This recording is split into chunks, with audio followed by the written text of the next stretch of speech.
ಯಾರು ಯಾರು ಹೇಳಿ, ಯಾರು ಒಡೆಯ? ಕಂಸ. ಎಲ್ಲಿ ಆದ್ರೂ ಬಾಯಿ ತಪ್ಪು ಉಗ್ರಸೇನ ಅಂತ ಹೇಳಿದ್ರೆ ನಿಮ್ಮ ನಾಲಿಗೆ ಕತ್ತರಿಸಿ ಬಿಡ್ತೇನೆ. ಅಪ್ಪ ಅಮ್ಮನನ್ನ ಕಟ್ಟಿ ಸೆರೆಗಿಟ್ಟಿದ್ದೇನೆ.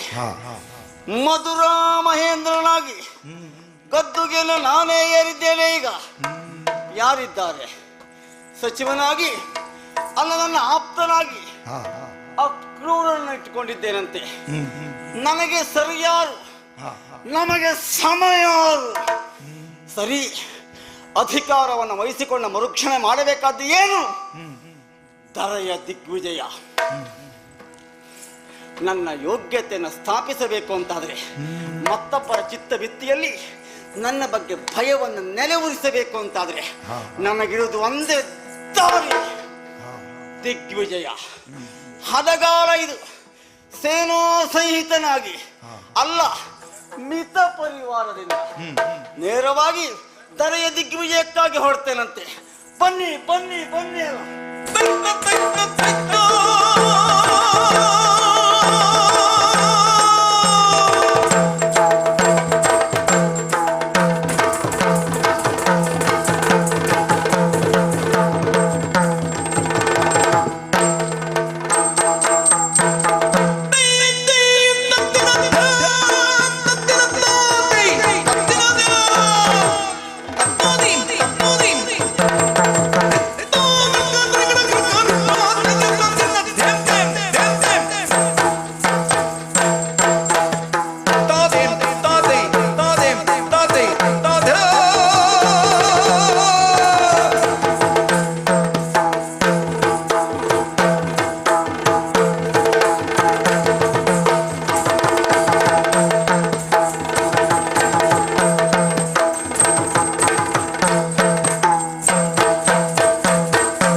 ಔಷಧಿ ಬೇಟೆಗೆ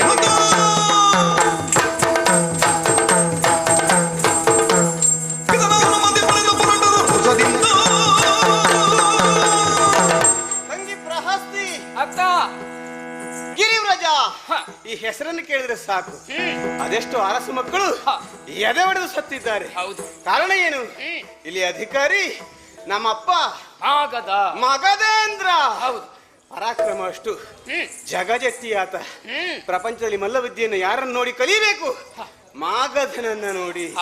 ಅಂತಹ ವಿಶೇಷವಾದ ವ್ಯಕ್ತಿತ್ವವನ್ನು ಹೊಂದಿ ವಿಶೇಷವಾದಂತಹ ಗದೆ ಪ್ರಹರಿಸಿದ್ರೆ ಸಾಕು, ಬೀಸಿ ಎಸೆದರೆ ಅದು ಎಲ್ಲಿಗೆ ಹೋಗಿ ಬೀಳ್ತದ. ಆ ಪ್ರವೇಶ ಅವನ ಆಡಳಿತಕ್ಕೊಳಪಟ್ಟದ್ದು. ಎದುರಿಸಬೇಕು ಒಂದು ಅವನನ್ನು. ಸರ್ವಗಾತಿ ಅಂತಹ ವಿಶೇಷವಾದಂತಹ ಗದೆಯನ್ನು ಹೊಂದಿ ಪ್ರಪಂಚವನ್ನು ನಡೆಸಿರುವಂತಹ ನಮ್ಮ ಅಪ್ಪನ ಎದೆಯಲ್ಲಿ ಇಂಥದ್ದೊಂದು ಮಾರ್ದ್ರವತೆ ಉಂಟು ಅಂತ ನಾನು ಎಣಿಸಿಯೇ ಇರಲಿಲ್ಲ. ಆಸ್ತಿ ಪ್ರಾಸ್ತಿಯರು ತನ್ನ ಬದುಕಿನ ಆಸ್ತಿ ಅಂತ ಭಾವಿಸಿ ನಮ್ಮನ್ನ ಯಥಾಯೋಗ್ಯವಾಗಿ ಬೆಳೆಸಿದ್ದಾನೆ. ಗಂಡು ನಾವೇ ಹೆಣ್ಣು ನಾವೇ. ಗಂಡು ಇಲ್ಲ ಅಂತಲ್ಲ, ನಮಗೆ ಸಹೋದರನೊಬ್ಬನಿದ್ದಾನೆ. ಆದ್ರೂ ನಮ್ಮನ್ನ ಬೆಳೆಸಿದ್ದು ಗಂಡುಗಳ ರೀತಿಯಲ್ಲಿ. ಯಾಕೆ? ಹೆಣ್ಣಾದವರು ಪ್ರಪಂಚದಲ್ಲಿ ಯಾವುದಕ್ಕೂ ಕಡಿಮೆ ಇರಬಾರದು. ಸ್ವಯಂ ರಕ್ಷೆ ಎನ್ನುವಂತದ್ದು ಗಂಡಿಗಿಂತಲೂ ಹೆಚ್ಚಾಗಿ ಹೆಣ್ಣಿಗೆ ಬೇಕು ಎನ್ನುವ ಕಾರಣಕ್ಕಾಗಿ ವಿಶೇಷವಾದಂತಹ ವಿದ್ಯೆ ನಮಗೆ ಕೊಡಿಸಿದ್ದಾನೆ. ವಿದ್ಯಾಭ್ಯಾಸ ಮುಗಿಸಿದ್ದೇವೆ, ಬಂದಿದ್ದೇವೆ ಮನೆಗೆ. ಬೇಸರವಾಯ್ತು, ಅಪ್ಪ ಮೃಗಬೇಟೆಗಾಗಿ ಹೋಗ್ತೇವೆ ಅಂತ ಹೇಳಿದ್ದೆ ತಡ ನಮ್ಮ ಅಪ್ಪ ಎಷ್ಟು ಕಂಗಾಲಾಗಿ ಹೋದ. ಬೇಡ ಮಕ್ಕಳಂತ ಆ ಕಲ್ಲು ಹೃದಯದಲ್ಲಿಯೂ ಹಸರೊಡೆಯಿತು. ಏನದು? ಮಕ್ಕಳೆನ್ನುವಂತ ವಾತ್ಸಲ್ಯ, ಪ್ರೀತಿ. ಬೇಡ ಮಕ್ಕಳೇ, ಮೃಗಬೇಟಷ್ಟು ಸುಲಭ ಅಲ್ಲ. ಅದರಲ್ಲಿ ಹೆಮ್ಮಕ್ಕಳು ನೀವು ಅವ್ರನ್ನ ಸಂತೈಸಿದ್ದಾಯ್ತು. ಹೌದು, ನಮ್ಮ ಪರಾಕ್ರಮವೇನು ತೋರಿಸಿಕೊಡ್ತೇವಪ್ಪ. ಇದೆಲ್ಲ ಅಂತಾದ್ರೆ ಮತ್ತೆ ಇಲ್ಲಿ ನಮಗೆ ಅವಕಾಶ ವೇದಿಕೆ ಅಲ್ವಾ? ಈಗ ಇದ್ದ ವೇದಿಕೆಯನ್ನು ನಾವು ಬಳಸ್ಕೊಳ್ಬೇಕು, ಅಥವಾ ವೇದಿಕೆಯನ್ನು ನಾವೇ ನಿರ್ಮಿಸಿಕೊಳ್ಬೇಕು. ಪರಿಸ್ಥಿತಿಗೆ ಅನುಗುಣವಾಗಿ ಹಾಗೆ ಸಿದ್ಧವಾದ ವೇದಿಕೆಗೆ ಹೋಗುವುದೊಂದು, ಅದೆಲ್ಲ ನಮಗೆ ಬೇಕಾದಾಗ ನಾವೇ ಸಿದ್ಧಪಡಿಸಿಕೊಳ್ಳುವುದೊಂದು. ಈಗ ನಮಗೆ ನಾವು ಸಿದ್ಧಪಡಿಸಿಕೊಳ್ತಾ ಇದ್ದೇವೆ. ತಡ ಮಾಡುವುದೆಲ್ಲ ಹೊರಟು ನಿಂತದ್ದೆಲ್ಲಿಗೆ? ಮೃಗಬೇಟೆಗೆ ಹೊರಟು ಬಿಡುವಂತೆ.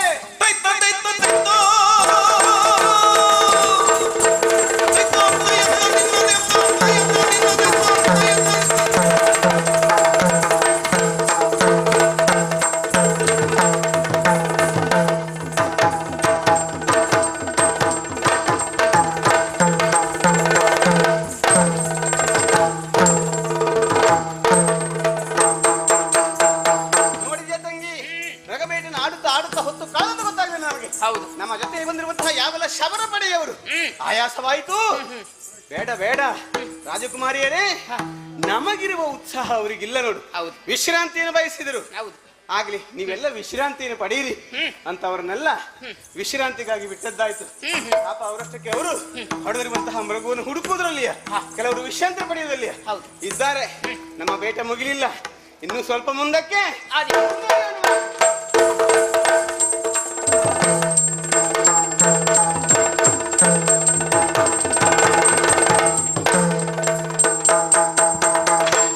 ಕಂಡನು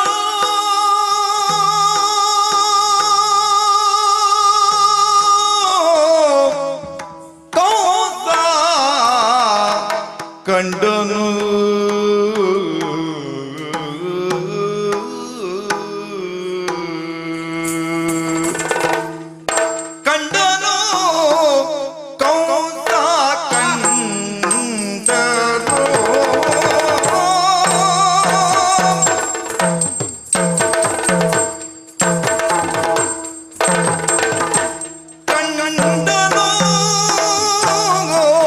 ಕೌಸ ಕಂಡನು ಕಂಡನು ಸೌಂದರ್ಯ ನಿಧಿಯನು ಕಂಡನು ಸೌಂದರ್ಯ ನಿಧಿಯನು ಕಂಡನು ಸೌಂದರ್ಯ ನಿಧಿಯನು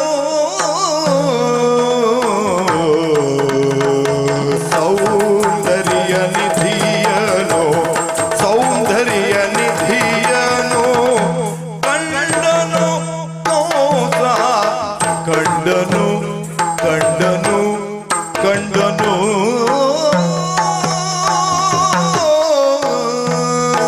ಕಂಡನು ಕಂಸ ಕಂಡನು ಕಂಸ ಕಂಡನು ಕಂಸ ಸೌಂದರ್ಯ ನಿಧಿಯನು ಸೌಂದರ್ಯ ನಿಧಿಯನು ಸೌಂದರ್ಯ ನಿಧಿಯನು ಕಂಡನು ಕಂಸ ಕಂಡನು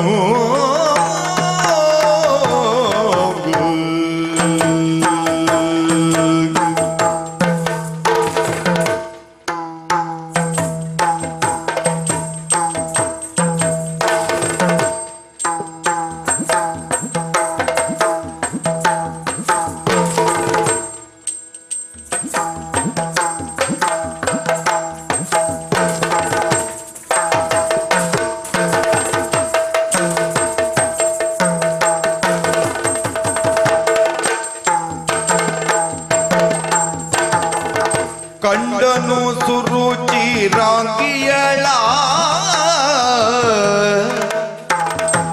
ಕಂಡನು ಸುರುಚಿರಾಂಗಿಯಳ ಸುರುಚಿರಾಂಗಿಯಳ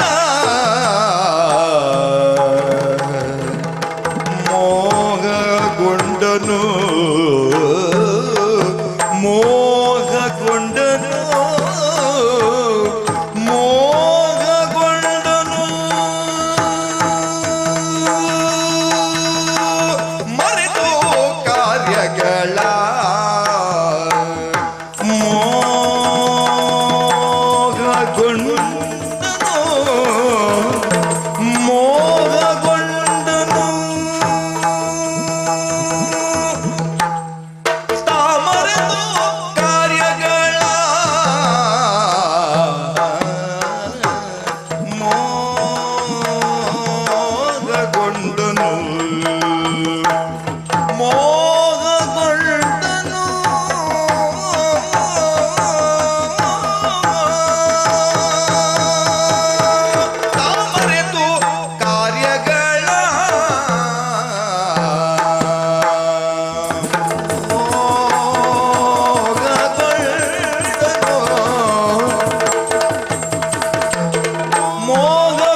ಪನ್ನಗವೇಣಿ ಪುಂಡರೀಕಾಕ್ಷಿ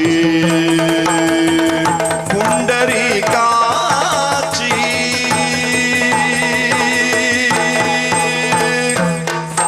ಕಲ್ಯಾಣಿ ಪನ್ನಗವೇಣಿ ಪನ್ನಗವೇಣಿ ಪನ್ನಗವೇಣಿ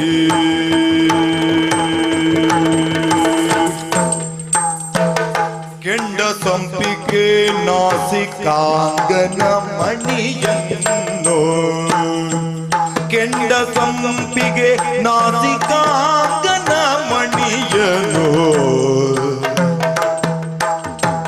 ಕೆಂಡ ಸಂಪಿಗೆ ನಾಸಿಕಾಂಗನ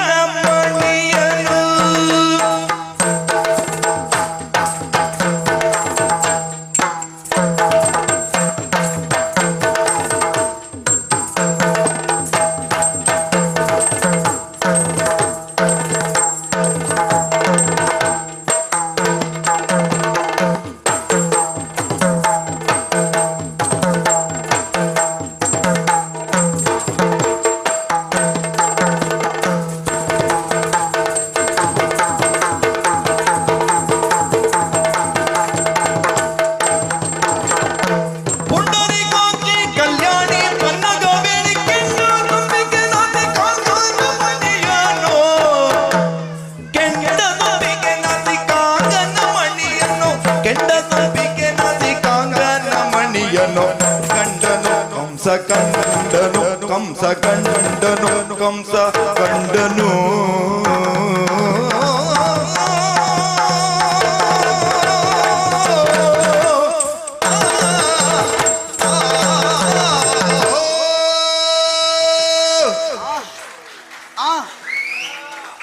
ದೂರಕ್ಕಾಗಿ ಮುನ್ನುಗ್ಗಿ ಬಂದವ ನಾನು ಧರೆಯ ದಿಗ್ವಿಜಯವನ್ನು ಮಾಡಬೇಕು ಅಂತ ಬಂದೆ. ಒಮ್ಮೆ ನಿಂದೆ. ಅಬ್ಬಬ್ಬಾ ಏನ್ ಚಂದ, ಏನ್ ಚಂದ. ಹೇಳಿದ ಯಾಕೆ ನೀವು ಏನ್ ನಿಮಗೆ ಹೇಳಿದ್ದು ಮಾಡ್ಕೊಂಡ್ರ ಅಲ್ವಾ? ನೀವೆಲ್ಲ ಚಂದವಾ ಸುಂದರಿ. ನೀವು ಚಂದವೇ ಯಾರಿಗೆ? ನಿಮ್ಮ ಮನೆ ಹೆಂಡತಿಗಷ್ಟೇ ಚಂದ ನೀವು. ಇವಳ ಅಲ್ಲ, ಲೋಕದ ಎಲ್ಲ ಗಂಡಿಗೂ ಇವಳೇ ಚಂದ. ಕಂಡೆ ಕಂಸ ಕಂಡಿದ್ದು ನಮ್ಮ ಯಾರು ಅಲ್ಲ. ನಾನೊಮ್ಮೆ ಕಂಡೆ ಅಂತಾದ್ರೆ, ದೃಷ್ಟಿ ಇಟ್ಟೆ ಅಂತಾದ್ರೆ ಅದನ್ನ ಪಡೆದೇ ಸಿದ್ಧ. ದಕ್ಕಿಸಿಕೊಂಡೇ ಅಭ್ಯಾಸ ನನಗೆ. ಹಾಗಾಗಿ ಕಂಡನು ಕಂಸ ಕಂಡನು ನನ್ನವರು ಹೇಳಿದ್ದು. ಕಂಸ ಕಂಡ ಮುಗೀತು, ಇನ್ನು ಹೋಯ್ತು ಅಂತ ಲೆಕ್ಕ. ಹಾಗೆ ಕಂಡಿದ್ದಷ್ಟೇ ಅಲ್ಲ, ಏನು ಅವಳ ಸೌಂದರ್ಯ, ಅಪ್ರತಿಮ ರೂಪದ ರಾಶಿ, ಅಡಿಯಿಂದ ಮುಡಿವರೆಗೂ, ಮುಡಿಯಿಂದ ಅಡಿವರೆಗೂ ಎಲ್ಲಿನಿತು ದೋಷ ಇವಳಲ್ಲಿ ಇಲ್ಲವೇ ಇಲ್ಲ. ಅಷ್ಟು ಸೌಂದರ್ಯವತಿ. ಆ ಬ್ರಹ್ಮದೇವ ಸುಂದರ ಹೆಮ್ಮಕ್ಕಳ ತಿರಾಂಶವನ್ನು ತೆಗೆದು ಇವಳನ್ನು ಸೃಷ್ಟಿ ಮಾಡಿದನೋ ಏನು. ನೋಡಿ, ಹಣೆಯಲ್ಲ ಅದು ಬಂಗಾರದ ಮಣೆ, ಕಣ್ಣಲ್ಲ ಅದು ತಾವರೆಯ ದಳ, ಮೂಗಲ್ಲ ಅವಳಿದು ಕಂಡ ಸಂಪಿಗೆ ಮೊಗ್ಗು, ತುಟಿ, ಆ ಕಪೋಲ. ಅವಳಲ್ಲಿದ್ದಾಳೆ, ನಾನು ಇಲ್ಲಿದ್ದೇನೆ. ಅದ್ರ ಕಪಲ ನೋಡಿ ಹೇಗೆ ಹೊಳಿತಾ ಉಂಟು ಅಂತ. ಕನ್ನಡಿ ಕಪೋಲ, ಕೆಂದುಟಿ, ಕಂಠ ಬಲಮುರಿ ಶಂಖ, ಕಂಠದ ಕೆಳಗೆ ಸೊಂಟದ ಹೇಳುವುದಲ್ಲ ಅದು, ಒಂದಿಷ್ಟು ಆಡಿ ಕೆಡಬಾರದು, ಅನುಭವಿಸ್ಬೇಕು ಅಷ್ಟೇ. ಇವಳನ್ನು ನೋಡ್ತಾ ಇದ್ದೆ. ನಾಗವೇಣಿ, ನೀಳವಾಗಿರುವ ಕೂದಲು. ಯಾರಿರ್ಬಹುದು ಇವಳು? ಯಾಕಾಗಿ ಬಂದಿರಬಹುದು? ಅಲ್ಲೇ ಅತ್ತ ಇತ್ತ ಸುಳಿದಾಡ್ತಾ ಇದ್ದಾಳೆ. ಅವಳ ಸಮ್ಮುಖಕ್ಕೆ ಹೋಗಿ ನಾನು ಈಗ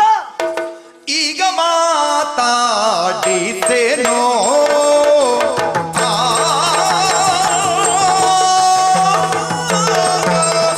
ಈಗ ಮಾತಾಡಿಸೇನೋ,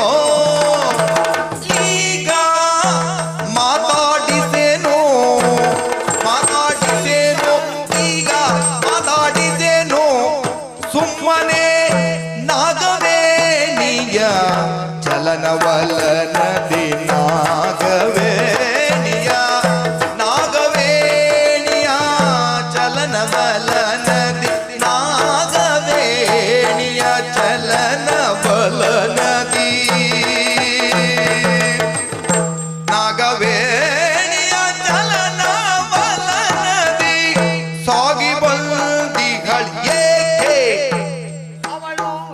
ಸಾಗಿ ಬಂದಿಗಳು ಏಕೆ ತಿಳಿವೆ ಸರಾಗದಿಂದ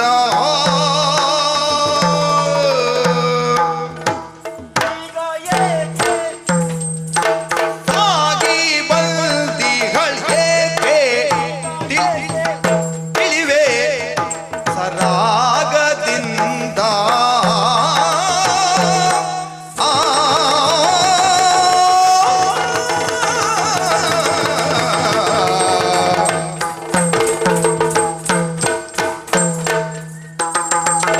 ಸಾಗಿ ಬಂದಿಗಳೇಕೆ ತಿಳಿವೆ ಸರಾಗದಿಂದ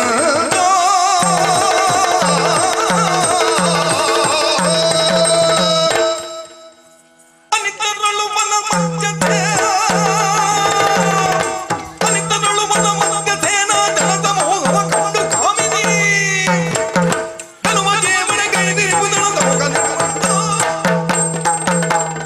ಏನೋ ಆಶ್ಚರ್ಯವಿದು. ಎಲ್ಲ ಶಬರ ಪಡೆಗಳು ವಿಶ್ರಾಂತಿನ ಪಡೆಯುತ್ತಾ ಇದ್ದಾರೆ. ನಾನೊಂದೆಡೆಯಲ್ಲಿ ವನದಲ್ಲಿ ಸುತ್ತಾಡಿ ಬರೋಣ ಎನ್ನುವ ಕಾರಣಕ್ಕಾಗಿ ಈ ಕಡೆಗೆ ಬಂದ್ರೆ ಏನು ಆಶ್ಚರ್ಯವದು. ಅದು ಅನತಿ ದೂರದಲ್ಲಿ ವಿಶೇಷವಾದಂತಹ ಸೇನೆಯೋ ಎನ್ನುವೋಪಾದಿಯಲ್ಲಿ ಇರುವಂತಹ ಜನಸಮೂಹ ಹಿಡಿದಂತಹ ಆಯುಧಗಳು ಅವರ ಟಿವಿಗಳನ್ನ ಕಂಡಾವಾಗ ಅವರು ಸೈನಿಕರೇನುವುದಕ್ಕೆ ಅನುಮಾನವೇ ಇಲ್ಲ. ಹಾಗಿದ್ರೆ ನಮ್ಮ ಈ ವನ ಪ್ರದೇಶಕ್ಕೆ ಏಕಾಏಕಿಯಾಗಿ ಮುತ್ತಿಗೆಯನ್ನು ಹಾಕ್ತಾರೆ ಅಂತಾದ್ರೆ ಯಾರಿರಬಹುದು? ಒಮ್ಮೆ ಅವರನ್ನೆಲ್ಲ ಚದುರಿಸುವುದಕ್ಕಾಗಿ ಧನುವನ್ನ ಝೇಂಕರಿಸಿ ಬಂದು ನಿಂತು ನೋಡ್ತೇನೆ. ಪಾಪ ಅವರು ಯಾರಿಗೂ ಎಚ್ಚರವೇ ಇಲ್ಲ. ಎಚ್ಚರ ಇದ್ರೂ ಇದನ್ನ ಗ್ರಹಿಸುವ ಸ್ಥಿತಿಯಲ್ಲಿಲ್ಲ. ಯಾಕೆ ಅವರೆಲ್ಲ ಆಯಾಸಗೊಂಡಿದ್ದಾರೆ ಅಂತ ಅವರ ಮುಖಚರ್ಯೆ ಹೇಳ್ತಾ ಇದೆ. ಅಲ್ಲ, ಕೆಲವರು ಕಣ್ಣು ತೆರೆಯುವುದೇ ಇಲ್ಲ ಸ್ವಾಮಿ, ಕಣ್ಣು ಮುಚ್ಚಿದ್ದಾರೆ ಅಂದ್ರೆ ವಿಶ್ರಾಂತಿಯನ್ನು ಪಡೆಯುತ್ತಾ ಇದ್ದಾರೆ. ಯಾರಾಗಿರಬಹುದು ಅಂತ ವಿಚಾರಿಸೋಣವೇ ಅಂತ ಹತ್ರ ಬಂದು ನೋಡಿದ್ರೆ ನೋಡಿದಳು ನವ ಯೌವನಾಂಗನ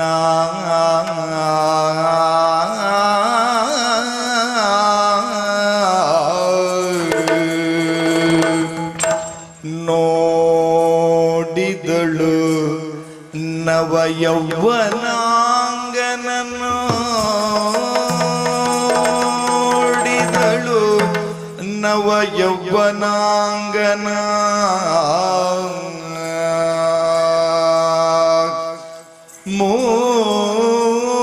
ಮೂಡಿದುದು ಪ್ರೇಮಾಂಕುರವು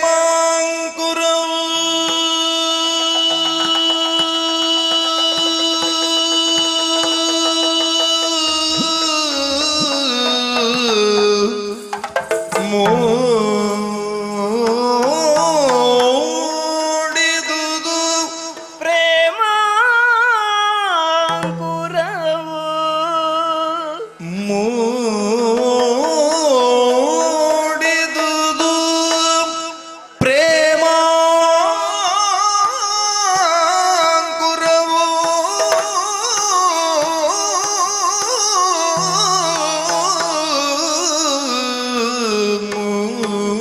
ಮೂಡಿದುದು ಪ್ರೇಮಾಂಕುರವು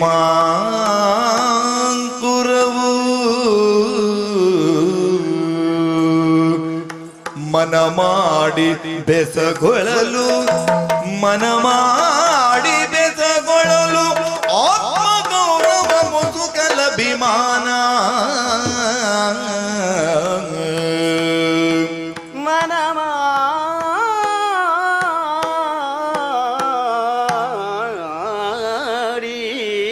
ಮನ ಮಾಡಿ ಬೆಸಗೊಳ್ಳಲು ಆತ್ಮಗೌರವ ಮುಸುಕಲ ಅಭಿಮಾನ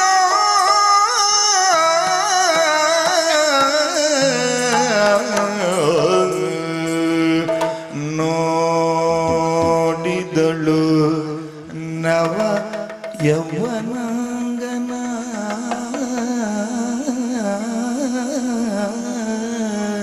ನೋಡಿದಳು ನವ ಯೌವನಾಂಗನ ಆ ಆ ಆ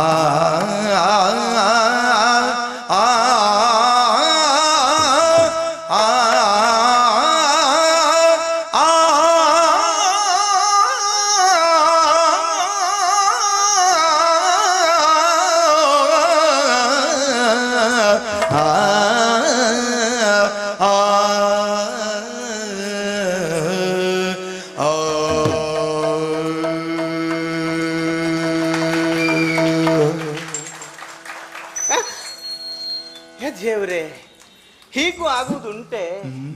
ಹೌದಪ್ಪ, ರಾಗಕೋಲಿಯದ ಮನಸ್ಸೇ ಇಲ್ಲ ಅಂತ ಹೇಳಿದ್ರು ಸ್ವಾಮಿ. ಸೌಂದರ್ಯವಾದಂತಹ ಯಾವುದೊಂದು ವಸ್ತುವನ್ನು ಕಂಡಾವಾಗ ಮನ ಹೀಗೆ ಒಲಿತದೆ ಅಂತ ನನಗೆ ಗೊತ್ತಾದದ್ದು ಈಗ ನೋಡಿ. ಹೌದು, ಬಂದಿರುವಂತಹ ಸೇನೆ ಯಾರದ್ದು? ಮಧ್ಯದಲ್ಲಿ ಎತ್ತರದ ಪೀಠದಲ್ಲಿ ಕುಳಿತಿರುವಂತಹ ವ್ಯಕ್ತಿ ಇವರಿಗೆಲ್ಲ ನೇತಾರನಾಗಿರ್ಬೇಕು, ನಾಯಕನಾಗಿರ್ಬೇಕು ಎನ್ನುವ ಕಾರಣಕ್ಕಾಗಿ ಅವನನ್ನ ಮಾತನಾಡಿಸಬೇಕು ಅಂತ ಹತ್ತಿರಕ್ಕೆ ಬಂದು ನೋಡಿದೆ. ಏ ದೇವ್ರೇ, ಗಂಡಸರಲ್ಲೂ ಇಷ್ಟೆಲ್ಲ ಚಂದ ಇರುವುದಿಲ್ಲ ಅಂತಲ್ಲ, ನಮ್ಗೆ ಗೊತ್ತಿಲ್ಲ, ನಾವು ಹಲವು ಮುಖ ನೋಡ್ಲಿಲ್ಲ. ಗಂಡಸರಲ್ಲೂ ಇಷ್ಟೆಲ್ಲ ಚಂದ ಕೇಳಿದ್ದೇವೆ ಸ್ವಾಮಿ. ನಾವು ಇದರಂತೆ ದೇವಲೋಕಲ್ಲ, ಮನ್ಮಂತ, ಜಯಂತ, ಸುಮಂತ ಅವರೇ ಯಾರ್ಯಾರು ನಳಕೂಬರಾದಿಗಳೆಲ್ಲ. ಹೌದಂತೆ. ಹೌದು, ಅವರು ಯಾರಾದ್ರೂ ಆಗಿರಬಹುದೇ ಎನ್ನುವ ಹಾಗೆ ನಾವು ಹಾಗೆ ಸಂಶಯದ ಸುಳಿಯಲ್ಲಿ ಸಿಲುಕುವ ಹಾಗೆ ತುಲನೆಯನ್ನು ಮಾಡುತ್ತಾ ಅವನು ಇವನ ಇವರ ಎನ್ನುವ ಹಾಗೆ ಭಾವಿಸುವಂತಹ ರೂಪದ ರಾಶಿ. ಅದಕ್ಕೆ ಹೇಳಿದ್ದು ನಾನು, ಗಂಡಸರಲ್ಲೂ ಇಷ್ಟೆಲ್ಲ ಚಂದ. ಯಾಕೆ? ಸೌಂದರ್ಯ, ಕೋಮಲತೆ, ಲಾಲಿತ್ಯ ಇವುಗಳೆಲ್ಲ ಸೂರ್ಯಗೊಂಡದ್ದು ಹೆಣ್ಣಲ್ವ ಸ್ವಾಮಿ. ಪ್ರಪಂಚದಲ್ಲಿ ಸೌಂದರ್ಯಕ್ಕೆ ಹೆಚ್ಚಾಗಿ ಹೋಲಿಸುವುದು ಯಾವುದನ್ನ? ಹೆಣ್ಣನ್ನ. ಒಂದೊಂದು ವಸ್ತುವಿನಲ್ಲಿ ಒಂದೊಂದು ಸೌಂದರ್ಯವನ್ನಿಟ್ಟ ಎಲ್ಲವನ್ನು ಒಟ್ಟಾಗಿ ನೋಡಬೇಕು ಅಂತ ಹೆಣ್ಣನ್ನ ಸೃಷ್ಟಿಸಿ ಕೊಟ್ಟ ಬ್ರಹ್ಮ ಅಂತ ಹೇಳಿದ್ರು. ಹಾಗಿದ್ರೆ ಅದಲ್ವೋ ಅಪವಾದೋಪಾದಿಯಲ್ಲಿರುವಂತಹ ಈ ವ್ಯಕ್ತಿಯನ್ನು ಕಂಡೆ ನಾನು. ಅಡಿಯಿಂದ ಮುಡಿಯವರೆಗೆ, ಮುಡಿಯಿಂದ ಅಡಿಯವರೆಗೆ ವರ್ಣನಾತೀತ ಸೌಂದರ್ಯ, ಅವರ್ಣನೀಯ ಸೌಂದರ್ಯ ಅಂತಾದ್ರೆ ಹೊತ್ತು ವರ್ಣಿಸುವ ವ್ರತಾಶ್ರಮ ಯಾಕೆ? ತಪ್ಪಿಸಿಕೊಳ್ಳುವುದಕ್ಕೆ ಹೀಗೆ ಹೇಳುವುದು ಸ್ವಾಮಿ. ವರ್ಣಿಸಲೇಬೇಕು. ಅಗಲವಾದ ಹಣೆ, ಆ ಹುಬ್ಬು, ಆ ಪ್ರಖರವಾದ ಕಣ್ಣುಗಳು, ಆ ಮೂಗು, ಆ ತುಟಿ, ಆ ಮೂಗು ಮತ್ತು ತುಟಿಯ ಮಧ್ಯೆ ಇರುವ ಪ್ರದೇಶ ಯಾವುದದು? ಗಂಡಸರಿಗೆ. ಹೆಂಗಸರಿಗೂ ಆ ಪ್ರದೇಶ ಉಂಟು, ಮೀಸೆ ಇಲ್ಲ. ಹಾಗೆ ಆ ಮೀಸೆಯನ್ನು ಕಂಡಾಗ ನನಗೆ ನನ್ನ ಗೆಳತಿ ಹೇಳಿದ ಮಾತು ನೆನಪಾಗುವುದು ಸ್ವಾಮಿ. ಈ ಮುತ್ತಿನ ರುಚಿ ಹೆಚ್ಚುವುದು ಮೀಸೆ ಚುಚ್ಚಿದಾವಾಗ ಅಂತ. ನಂಗೆ ಗೊತ್ತಿಲ್ಲ, ಕೇಳಿದ್ದಷ್ಟೇ. ನಮ್ಮಲ್ಲಿ ಬಹಳ ಜನರಿಗೆ ಬೇಸರ ಆಯ್ತು. ಇಲ್ಲಿದ್ದವ್ರು ಕೊಟ್ಟರು ಇನ್ನೂ ರುಚಿ ಅಂತ ಯಾರು ಹೇಳಿದ್ರು, ಅವ್ರವ್ರ ಅನುಭವ ಯಾರಿಗೆ ಗೊತ್ತುಂಟು. ಹಾಗೆ ಸ್ವಾಮಿ, ಆಜಾನುಬಾಹು, ನೀಳಕಾಯ, ಆದ್ರೆ ಒಂದು, ಅವನು ಯಾರೇ ಆಗಿರಲಿ ಸ್ವಾಮಿ, ಸೌಂದರ್ಯವನ್ನು ನೋಡುತ್ತಾ ನೋಡುತ್ತಾ ಮರುಳಾಗಿ ಮಂಕಾಗಿ ಹೋಗುವಂತಹ ಸ್ಥಿತಿಯಲ್ಲಿ ನಾನಿಲ್ಲ ಅಂಥವಳು, ನಾನು ಅಲ್ಲವೂ ಅಲ್ಲ, ರಾಜಕುಮಾರಿ ಅಲ್ವಾ? ಹೌದು. ಏನ್ ಮಾಡೋಣ? ಅವನನ್ನು ಕಂಡಾಗ ನಾನು ರಾಜಕುಮಾರಿ ಅನ್ನೋದನ್ನೇ ಮರೆತೆ, ಹೆಣ್ಣಾಗಿ ಹೋದೆ. ರಾಜಕುಮಾರಿ ಆಗಿರ್ಲಿ, ಭಿಕ್ಷುಕನ ಮಗಳಾಗಿರ್ಲಿ, ಭಾವನೆಗಳೆಲ್ಲ ಒಂದೇ ಅಲ್ವೇ? ಹೆಣ್ಣಲ್ವೇ ಸ್ವಾಮಿ ನಾನು? ಸ್ಫುರದ್ರೂಪಿಯಾದಂತಹ ಒಬ್ಬ ಗಂಡನ ಕಂಡಾಗ ಸಹಜವಾಗಿ ಮನ ಆ ಕಡೆಗೆ ಆಕರ್ಷಿತವಾಯಿತು. ಹಾಗಂತ ನನ್ನ ಮನಸ್ಸನ್ನು ಅವನಲ್ಲಿ ತೋಡಿಕೊಳ್ಳುವುದಕ್ಕಾಗಿ, ನನ್ನ ಭಾವನೆಗಳನ್ನ ಅವನಲ್ಲಿ ಬಿಡಿಸಿಕೊಳ್ಳುವುದಕ್ಕಾಗಿ ಹೋಗಿ ಮಾತಾಡಿಸಲೇ. ನಾನು ಯಾರು ನೋಡಿ? ಇಲ್ಲೇ ಆಗುದು ನಮ್ಮ ಸಮಸ್ಯೆ. ಮಗದೇ ಅಂತ ನನಗೆ ಮಗಳು ನಾನು. ಹೌದು, ಗಿರಿವರಾಜ ಪಟ್ಟಣದ ರಾಜಕುಮಾರಿ ಒಬ್ಬಳು ಯಾವುದೋ ಒಬ್ಬ ನಾಯಕನನ್ನ ಹೋಗಿ ಮಾತನಾಡಿಸ್ತಾ ಇದ್ದಾಳೆ. ಅದು ಹೇಗೆ? ಉಪವನ ಪ್ರದೇಶದಲ್ಲಿ ಮಾತಾಡಿಸುವುದು ತಪ್ಪು ಅಂತಲ್ಲ ಸ್ವಾಮಿ, ಮಾತಾಡಿಸುವುದು ಹೇಗೆ? ಯಾರನ್ನು ಮಾತಾಡಿಸಬಹುದು, ಮಾತಾಡಿಸುವ ಬಗೆ ಉಂಟು. ಹಾಗಾಗಿ ಹೋಗಿ ನಿವೇದಿಸಿಕೊಳ್ಳುವುದಕ್ಕೆ ಆತ್ಮಸ್ಥೈರ್ಯ ಅಲ್ಲ, ಸ್ವಾಭಿಮಾನ, ಆತ್ಮಾಭಿಮಾನ ಭಂಗವಾಯಿತು ಅಲ್ಲ, ತಡೆಯಾಯಿತು. ಆದ್ರೆ ವಿಚಾರಿಸಿಕೊಳ್ಳುವುದಕ್ಕೆ, ಯಾರು ಅಂತ ಕೇಳುವುದಕ್ಕೆ ಯಾರಾದ್ರೇನಂತೆ? ಹಾಗಾಗಿ ಹೋಗಿ ಅಧಿಕಾರದರ್ಪದಿ ಕೋಡಿತನ ಕೈ ತಂದ ನಾವನು ರೂಢಿಪದಿ ನೀನಾರು, ರೂಢಿಪದಿ ನೀನಾರು, ಪದ ಕಾರಣವೇನೆನಲು?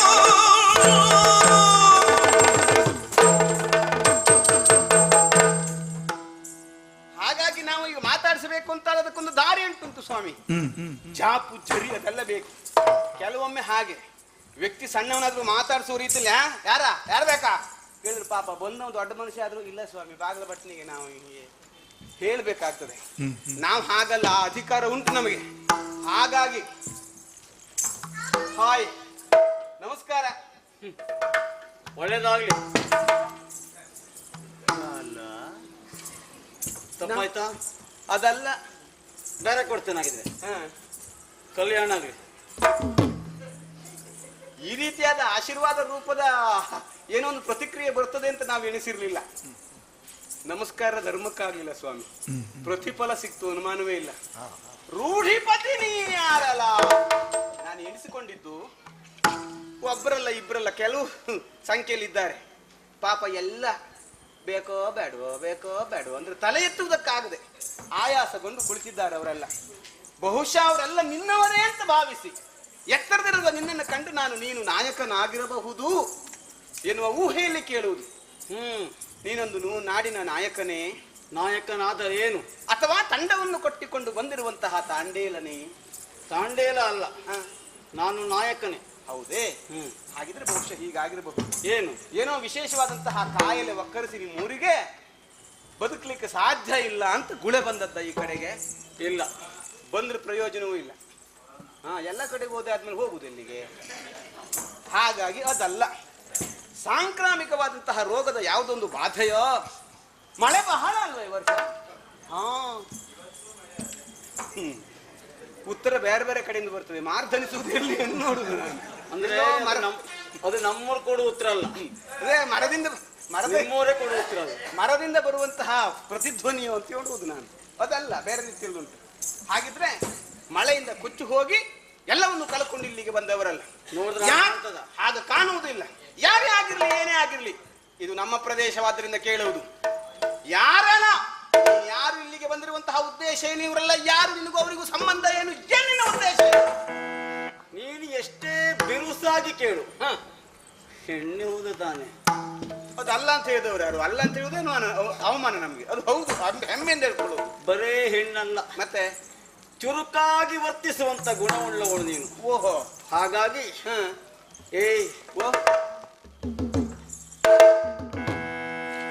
ಕೇಳು ಚದುರ ಮಧುರೆ ಕೊನೆಯ ಕಂಪನಾಗಿ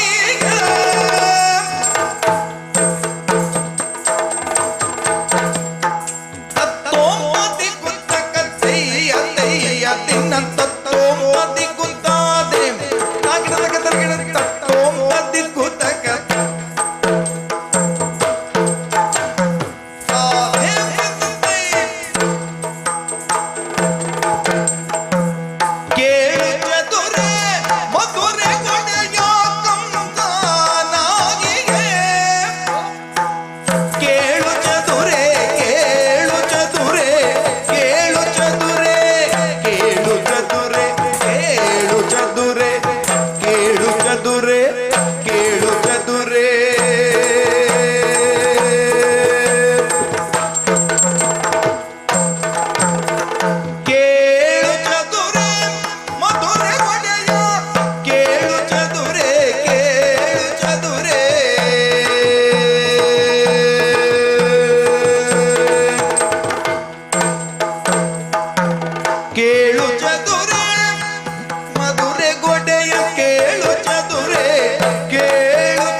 ಮಗದಪನ ಗೆಲ್ಲಲು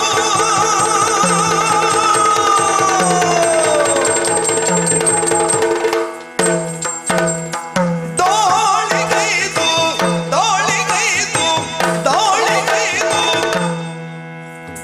ದಾಳಿಗೈದು ದಾಳಿಗೈದು ದಾಳಿಗೈದು ದಾಳಿಗೈದು ಮಗದಪನ ಗೆಲ್ಲಲು ಬಂದಿಗೆ ದಾಳಿಗೈದು ಮಗದಪನ ಮಗದಪನ ಮಗದಪನ ಗೆಲ್ಲಲು ಬಂದಿಗೆ ಗೆಲ್ಲಲು ಬಂದಿಗೆ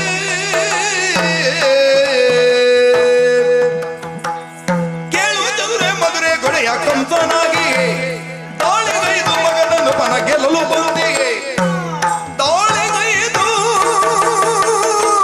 ದಾಳಿಗೈದು ದಾಳಿಗೈದು ದಾಳಿಗೈದು ಮಗನನ್ನು ಪನ ಗೆಲ್ಲಲು ಬಂದಿಗೆ ಗೆಲ್ಲಲು ಬಂದಿಗೆ ನಾ ಗೆಲ್ಲಲು ಬಂದಿಗೆ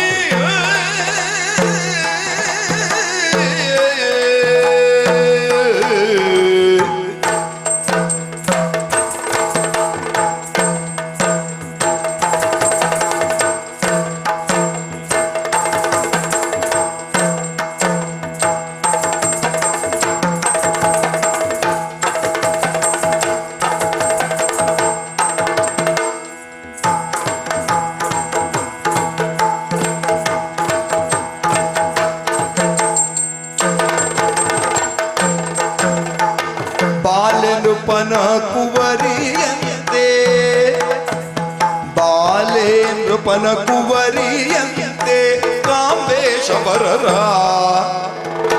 ಬಾಲೆನೃಪನ ಕುವರಿಯಂತೆ ಬಾಲೆನೃಪನ ಕುವರಿಯಂತೆ ಬಾಲೆನೃಪನ ಕುವರಿಯಂತೆ ಕಾಂಬೇಶವರರ ಕಾಂಬೇಶವರರ ಶಬರರ ಜಾಲದಗಿದ ಇರುವೆ ಏಕೆ ಸಮರ ಪರಿದರ ಶಬರ ಜಾಲದಗಿದ ಇರುವೆ ಏಕೆ ಸಮರ ಪರಿದರ ಸಮರ ಪರಿದರ ಸಮರ ಪರಿದರ ಶಬರರ ಜಾಲದಗಿದ ಇರುವೆ ಏಕೆ ಸಮರ ಪರಿದರ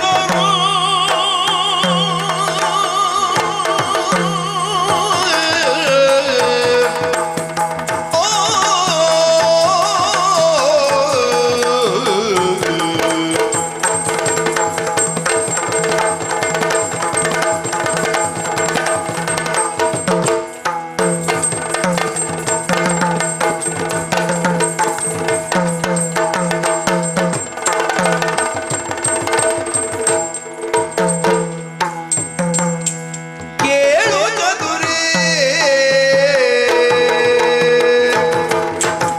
ಕೇಳು ಚದುರೆ ಮಧುರೆ ಗುಡಿಯ ಕಂಸನಾಗಿಯೇ ಕಂಸನಾಗಿಯೇ ಓ ಚದುರೆ ನಿನ್ನ ಹೆಸರಿದಲ್ಲ ಗೊತ್ತುಂಟು ನನಗೆ, ನನಗೆ ಗೊತ್ತಿದೆ. ಆದ್ರೂ ಸಹಿತವಾಗಿ ನನ್ನ ಕಣ್ಣು ನಿನಗೆ ಕರೆಯುವಾಗ ಅಂತದೊಂದು ಮನಸ್ಸಾಯಿತು. ನಿನ್ನ ಚಲನವಲನ, ನಿನ್ನ ರೂಪ, ನಿನ್ನ ಕಣ್ಣಿನ ಹೊಳಪು, ನಿನ್ನ ವಾಗ್ವೈಖರಿ ಎಲ್ಲ ಕಂಡಾಗ ಚದುರೆ ಎಂಬಂತ ಹೆಸರು ಈ ಕುದುರೆಗೆ ಸರಿಯಾದಿತ್ತು ಅಂತ ಇಟ್ಟಿದ್ದು ನಾನು. ಇದು ಸ್ವಲ್ಪ ಹೆಚ್ಚಾಯ್ತಾ ಅಂತ. ಯಾಕೆ? ಕುದುರೆ ಅಲ್ವಾ? ಇಲ್ಲ, ಅಷ್ಟು ಚುರುಕುತನ ಹೆಣ್ಣಿಗೆ ಇರಬೇಕು. ಓಹೋ, ಹಾ, ಚುರುಕಾದ ಕುದುರೆ. ಹೌದು. ಓಟವು ಹಾಗೆ ಇರಬೇಕು, ಕೆಣಿಯುವುದು ಹಾಗೆ ಇರಬೇಕು. ಅದರ ಜೊತೆಗೆ ಹಾ, ಹಾಗೆ ಚದುರೆ. ಚದುರೆ. ಹೌದು, ಹೆಣ್ಣುಗಳೆಲ್ಲ ಚದುರೆಯರಲ್ಲ. ಅಲ್ಲವೇ ಅಲ್ಲ, ಚದುರೆಯರಾದ ಹೆಣ್ಣುಗಳು. ಹೌದು. ಚತುರ ನೀನು ಹಾಗಲ್ಲ. ಚದುರೆಯೂ ಹೌದು, ಚತುರೆಯೂ ಹೌದು. ಹಾ, ಹಾ, ನಾನು ನಿನ್ನನ್ನೇ ನೋಡ್ತಾ ಇದ್ದೇನೆ. ನೀ ನನ್ನ ನೋಡುವ ಪೂರ್ವದಲ್ಲಿ ನಾನು ನಿನ್ನ ನೋಡಿದ್ದೇನೆ. ಕೆಲವೊಮ್ಮೆ ಹಾಗೆ ಅದು. ಏನು? ನಾವು ಗ್ರಹಿಸಿರುವುದಿಲ್ಲ. ಅವ್ರು ಹೇಗೂ ನಮ್ಮನ್ನು ನೋಡ್ಲಿಲ್ಲ ಅಂತ ತಿಳ್ಕೊಳ್ಳೋರು. ನೋಡೋರು ಹೇಗೂ ನೋಡ್ಬಿಡ್ತಾರೆ. ಅಯ್ಯೋ, ಎಲ್ಲಾದ್ರೂ ನೋಡ್ತಾರೆ. ಜಾಗ್ರತೆ ನಾವು ಮಾಡ್ಕೊಳ್ಬೇಕು ಅಷ್ಟೇ. ಅದು ಈಗ ಗೊತ್ತಾಯ್ತು, ಹೆಣ್ಮಕ್ಳಿಗೆ ಅದು ಹೆಚ್ಚು ನೋಡುವುದಾ ಅಲ್ಲ, ಜಾಗ್ರತೆ ಮಾಡ್ಕೊಳ್ಳೋದು. ಜಾಗ್ರತೆ. ಹಾಗಾದ್ರೆ ನಿನ್ನನ್ನು ನೋಡಿದ್ದಷ್ಟೇ ಅಲ್ಲ, ಮಾತಾಡಿಸ್ಬೇಕು ಅಂತ ಒಮ್ಮೆ ಮುಂದಾದೆ. ನನ್ನನ್ನು ನಾ ಹೇಳ್ಕೊಂಡೆ. ಏನಂತ? ಏ ಮನಸ್ಸೇ ಓಡಬೇಡ, ಈಗ ಮಾತಾಡಿಸೇನು. ಹಾ ಹಾ ಓ ಯಾವ್ಯಾವಾಗ ಮಾತಾಡಿಸೋದು ಅಂತ ಉಂಟು. ಹಾ ಕಾಲ ನೋಡ್ಬೇಕು ತಾನೆ, ಬೇಕಾದ ಮಾತ್ರ ಮಾತಾಡಿಸೋದು. ಹಾಗಾಗಿ ಸುಮ್ಮನೆ ಕುಳಿತ್ಕೊಂಡು ಬಿಟ್ಟೆ ಅಲ್ಲಿ. ಹಾ ಒಂದ್ ಅಕ್ಷರ ಮಾತಾಡ್ಲಿಲ್ಲ. ಹೌದೌದು. ಆ ಬಳಿಕ ಹಾ ನೀನು ಬಂದೆ ಮಾತಾಡಿಸಿದೆ. ಹಾ ನಾವು ಹಾಗೆ ಮಾತಾಡುವ ಸಂದರ್ಭದಲ್ಲಿ ಮಾತಾಡಿಸೋದು. ಒಮ್ಮೆ ನೀವು ಮಾತಾಡ್ದಿದ್ರೆ ನಾನು ಅಡ್ಡಗಟ್ಟಿ ಮಾತಾಡಿಸ್ತಾ ಇದ್ದೆ. ಕೆಲವೊಮ್ಮೆ ಹೆಡ್ತನ ಆಗುದು ಹೀಗೆ. ಏನು ಆದ್ರೂ ಇದು ಹೆಡ್ತನ ಆಗಿಲ್ಲ. ಯಾಕೆ ಪ್ರದೇಶ ನಮ್ಮದಾದ್ರಿಂದ ಬಂದವರು ಯಾರು ಅಂತ ವಿಚಾರಿಸುವ ಜಾಗ್ರತೆಗಾಗಿ ಮಾತಾಡಿಸಿ ತಪ್ಪಲ್ಲ. ನಾನೇನು ಸಾಮಾನ್ಯ ವ್ಯಕ್ತಿ ಅಲ್ಲ. ಯಾರಪ್ಪ ಕೇಳಿದ್ಯಾ ನೀನು? ಏನನ್ನ? ಮಧುರೆ. ಮಧುರ ಹಾ ಕೇಳಿದ್ದೇವೆ. ಹೌದಾ? ಹೌದು. ಅದು ಆ ಮಧುರಾ ವಲ್ಲಭ. ಮಧುರ ವಲ್ಲಭ ಯಾರು ಗೊತ್ತುಂಟ? ಮಧುರ ವಲ್ಲಭ ನಾನೇ. ಹೌದಾ? ಗೊತ್ತಾಯ್ತು ಯಾರು ಅಂತ? ಯಾರು ಮಧುರ ವಲ್ಲಭ ಅಂತ ಗೊತ್ತಾಯ್ತು. ಅದೇ ಯಾರು ಗೊತ್ತಿಲ್ಲ, ನೀನು ಕೇಳಿಲ್ಲ ಹೆಸರು? ಹೆಸರು ಕೇಳಲಿಲ್ಲ. ಯಾರು ಹೇಳು? ಹೆಸರು ಕೇಳಲಿಲ್ಲ. ಇದ್ಯಾರ ಅಭ್ಯಾಸ ಇದು? ಯಾರ ಹೆಸರು ಕೇಳಲಿಲ್ವಾ? ಮಧುರ ವಲ್ಲಭ ಅಂತ ಕೇಳಿದ್ದು ಉಂಟು ನಾವು. ಯಾರನ್ನ? ಉಗ್ರಸೇನ ಅಂತ ಕೇಳಿ. ಅವಲ್ಲ. ಅದೇ ನಾವು ಅವ್ರಿಗೆ ಬಹಳ ವರ್ಷ ಆಯ್ತು ಅಂತ ಕೇಳಿದ್ದೇವೆ. ಹಾಗಾಗಿ ನೀವು ಆಗಿರ್ಲಿಕ್ಕಿಲ್ಲ. ಅವಲ್ಲ, ನಾ ಬೇರೆ. ಮತ್ತೆ ಹಾಗಿದ್ರೆ ಈಗ ಅವರ ವಶದಲ್ಲಿ ಇಲ್ವಾ ಅದು? ಅವರಿದ್ದಾರೆ. ಅವರಿದ್ದಾರೆ.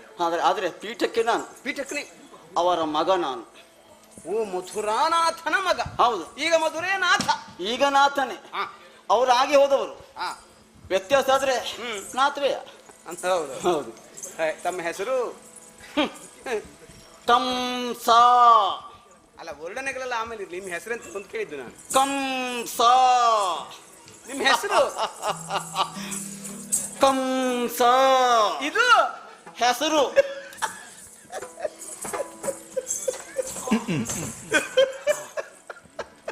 ಅಯ್ಯೋ ದೇವ್ರೆ, ನಾನು ಇಷ್ಟೊತ್ತಿನವರೆಗೆ ನೀವು ಏನೋ ಬೇರೆ ವಿಷಯ ಮಾತಾಡ್ತಾ ಇದ್ದೀರಿ ಅಂತ. ಏನು ಮೆಟ್ಕೊಳ್ತಾನೆ? ಹಾಗಲ್ಲ, ಮೆಟ್ಕೊಳ್ಳುವುದಲ್ಲ, ನಾವೇ ತುಳಿಯುವುದು. ಅದಲ್ಲ. ನನ್ನ ಹೆಸರು ಕಂಸ. ಕಂಸ. ಆಶ್ಚರ್ಯ ಆಗಿ ಹೋಯ್ತು ನನಗೆ. ಹಾಗೆ ಹೆಸರಿನ ಬಗ್ಗೆ ಆಕ್ಷೇಪ ಅಂತಲ್ಲ. ನಾವು ಕಂಸ ಎನ್ನುವುದನ್ನು ಕೇಳಿದ್ದೇವೆ. ಏನು ಕೇಳಿದ್ವಿ? ಪಾಠಶಾಲೆಯಲ್ಲಿ ಕಲಿಯುವಾಗ ಗಣಿತ ಕಲಿಸುವವರು ಹೇಳಿ ಯಾವುದು? ಇದು ನೋಡಿ, ಮೀಸೆ ಕಂಸ, ಪುಷ್ಪಾವರಣ ಅಂತ ಅದಕ್ಕೆ ಹೆಸರು. ಅದು ಗ್ರಾಮ್ಯವಾಗಿ ಇದ್ ನೋಡಿ ಮೀಸೆ ಕಂಸ ಅಂತ. ಹೀಗೆ ಇನ್ನು ಕಂಸ ಅಲ್ಲ, ಈ ಕಂಸನಿಗೆ ಮೀಸೆ ಉಂಟು. ಹೌದು. ನಾ ಮೀಸೆ ಕುಣಿಸ. ಇವ ಮೀಸೆ ಕಂಸ. ಹೌದು. ಇನ್ನು ಕೆಲವು ಉಂಟು. ಅಂದ್ರೆ ಅವು ಆಯಾಯ ಪ್ರಾಂತ್ಯಕ್ಕೆ, ಆಯಾಯ ವರ್ಗಕ್ಕೆ ಮತ್ತೆ ಶಬ್ದಗಳ ವ್ಯತ್ಯಾಸ ಇರ್ತದೆ. ನಮ್ಮ ಜೊತೆಗೆ ಬಂದ ಕೆಲವು ಶಬರ ಪಡೆಗಳು ಹೇಳ್ತಾ ಇದ್ರು, ಪಡೆದಿರುವಂತ ಎಲ್ಲ ಪ್ರಾಣಿಗಳನ್ನು ಹಿಡಿದು ಕಂಸ, ಸರಿ ಕಂಸ ಮಾಂಸವನ್ನು ಅವ್ರವ್ರು ಹೇಳ್ಕೊಳ್ತದ್ದು ಕೇಳಿದೆ. ಹೌದೌದು, ಮಾಂಸ ತೆಗೆದು ಕಂಸ. ಏ ಬಾಬಾ ನೀ ಕಂಸ, ಏ ಬಾಬಾ ನೀ ಕಂಸ. ಎಷ್ಟು ಬ್ಯಾಗ್ ಕೊಲ್ತ್ಬಿಟ್ಟೆ. ಕೊಲ್ಲುವುದಲ್ಲ, ನಾ ಕೇಳ್ತಾ ಇದ್ದೇನೆ. ಹೌದು ಹೌದು. ಅವರೆಲ್ಲ ಹೇಳುದು ಯಾಕೆ ಕಂಸ ಅಂತ? ತಿನ್ನುವುದಕ್ಕೆ. ಕಂಸ ಅಂತ ಹೇಳಿದ್ರೆ ಸರಿಯಾಗಿ ತಿನ್ನುವುದಲ್ಲ, ಅದ ರೀತಿ ಗರ ಬಡಿದವರಾಗಿ ತಿನ್ನು. ಕಂಸ. ಕಂಸ. ಕಂಸ ಅಲ್ಲ, ಕಂಸ. ಆಗ್ಲಿಯಪ್ಪ, ಅಲ್ಲಿರಬೇಕಾದವ್ರು ನೀವು ಇಲ್ಲಿ ಯಾಕೆ ಬಂದ್ರಿ? ಕಾರಣ ಇದೆ. ಏನ್? ಅಧಿಕಾರವನ್ನ ಏರಿದೆ. ಮರುಕ್ಷಣವೇ ಧರೆಯ ದಿಗ್ವಿಜಯಕ್ಕೆ ಹೊರಟೆ. ತಾಳಿಗೈದು ಮಗದಂದ್ರಪ್ಪನ ಗೆಲ್ಲಲು ಬಂದಿಹೆ. ಸ್ವಲ್ಪ ಸ್ವಲ್ಪ ಸ್ವಲ್ಪ ನಿಧಾನ, ಸ್ವಲ್ಪ ನಿಧಾನ. ನಿಧಾನ ಅಲ್ಲ, ಇದು ಸ್ವಲ್ಪ ಜೋರಾಯ್ತಾ ಅಂತ. ಜೋರೆಲ್ಲ ಕಡಿಮೆ ಆಯ್ತನ್ನದು. ದಾಳಿಗೈವೆ. ಹೌದು, ಪೀಠವನ್ನು ಏರಿದವ ತನ್ನ ತನವನ್ನು ತೋರಿಸಿಕೊಳ್ಳುವುದಕ್ಕಾಗಿ, ಅಸ್ತಿತ್ವವನ್ನು ಪ್ರತಿಷ್ಠಾಪಿಸುವುದಕ್ಕಾಗಿ ಇಂಥದ್ದೊಂದು ದಿಗ್ವಿಜಯ ಯಾತ್ರೆಗಳನ್ನು ನಡೆಸುವುದು ಸಹಜ. ಆ ಮಗದಂದ್ರಪ್ಪನ ಹೆಳೆತಲ ಆದ್ರೆ ಬಂದದ್ದು ಎಲ್ಲಿಗೆ? ಅದಕ್ಕಾಗಿ ದಿಗ್ವಿಜಯಕ್ಕೆ ಬಂದೆ. ದಿಗ್ವಿಜಯಕ್ಕೆ ಬಂದದ್ದ. ಆದ್ರೆ